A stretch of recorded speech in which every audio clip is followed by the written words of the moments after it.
Hello students, आप सभी का हमारे YouTube चैनल पर एक बार फिर हार्दिक स्वागत है। आज से पहले हम लोग गैसीय नियमों का अध्ययन कर रहे थे। उन्हीं के क्रम में एक गैसीय नियम है जिसे हम एवोगैड्रो लॉ कहते हैं या एवोगाद्रो नियम कहते हैं। तो इसका अध्ययन करेंगे आज की इस क्लास में। और अध्ययन शुरू करने से पहले आप सभी हमारे चैनल को सब्सक्राइब कर लें, बेल आइकन प्रेस कर दें ताकि लेटेस्ट वीडियो की नोटिफिकेशन मिलती रहे। यदि आप सभी ने हमारे चैनल को सब्सक्राइब नहीं किया है तो सब्सक्राइब करके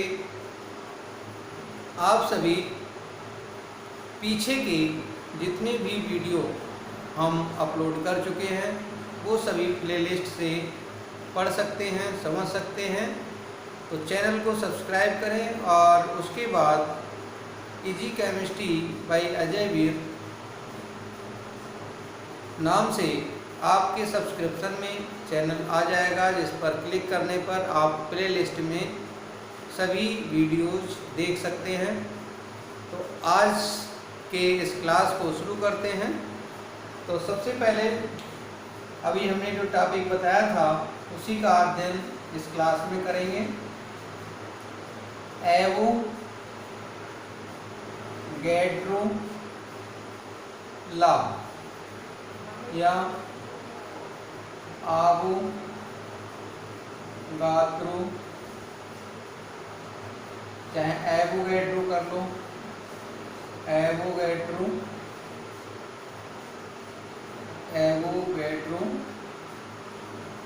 नियम। तो एवोगैड्रो नियम बुक्स में एवोगाद्रो नियम भी कहीं कहीं लिखा है। एवोगैड्रो जैसा ये लिखा है वैसा ही यहाँ पे लिख सकते हैं, कोई समस्या नहीं है। तो एवोगैड्रो एक वैज्ञानिक का नाम है और इन्होंने बताया था कि ताप व दाब की समान परिस्थितियों में दो अथवा दो से अधिक गैसों के समान आयतनों में मोलों की संख्या या अणुओं की संख्या समान रहती है। यानी जब समान मोल होंगे तो समान अणु होंगे गैस के।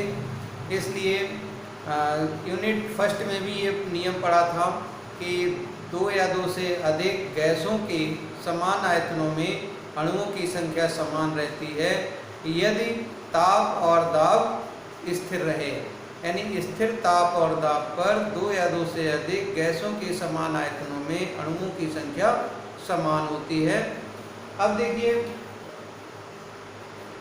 दो या दो से अधिक गैसें हैं, स्थिर ताप और दाब है, तो आयतनों में, समान आयतनों में, मान लीजिए आयतन V है, अणुओं या मोलों की संख्या समान रहती है, तो फिर V समानुपाती N के हो जाएगा, या फिर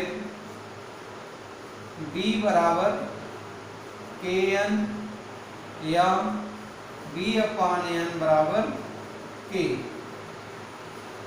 अब देखिए, ये K एक स्थिरांक है, यहाँ पे भी लिख सकते हैं, जहाँ K एक स्थिरांक है, स्थिरांक यानी B/N का मान सदैव स्थिर रहता है। अब देखिए, इससे क्या पता चलता है कि किसी गैस के आयतन और मोल का जो अनुपात है वो सदैव स्थिर रहता है। यदि आयतन अधिक है तो मोलों की संख्या भी अधिक होगी, यदि आयतन कम है तो मोलों की संख्या कम होगी। यानी दोनों का जो अनुपात है वह स्थिर रहता है। माना किसी गैस का आयतन V1 तथा उसके मोल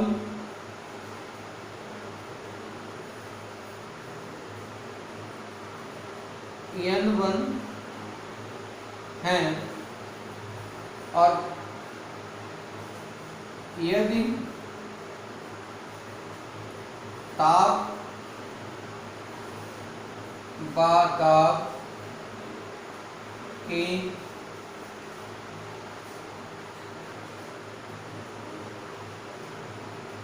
परिस्थितियां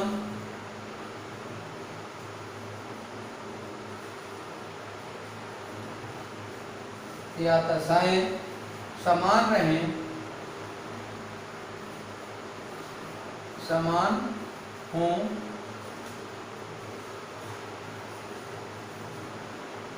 तो यदि गैस का आयतन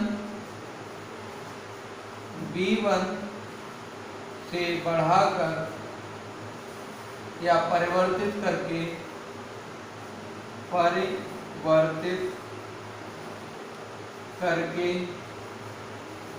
V2 कर दिया जाए तो गैस के मोल N1 से परिवर्तित होकर N2 हो जाएंगे। इस दशा में एवोगैड्रो नियम के अनुसार, एवोगैड्रो नियम के अनुसार क्या हो जाएगा, N1 अपान V1 बराबर N2 अपान V2, या हम कह सकते हैं V1 अपान N1 बराबर V2 अपान N2। इस तरह से ये एक समीकरण हमारी बन के आ जाएगी और जो कि न्यूमेरिकल में काम में आ सकती है। तो इन सभी गैसीय नियमों पर आधारित कुछ न्यूमेरिकल्स आएंगे जो कि आप सभी को करने आने चाहिए। तो आज की इस क्लास में इतना ही, शेष नेक्स्ट क्लास में बताएंगे। नमस्कार। यदि दिख ना आ रहा हो तो देख लीजिए, इस टाइप से होगा।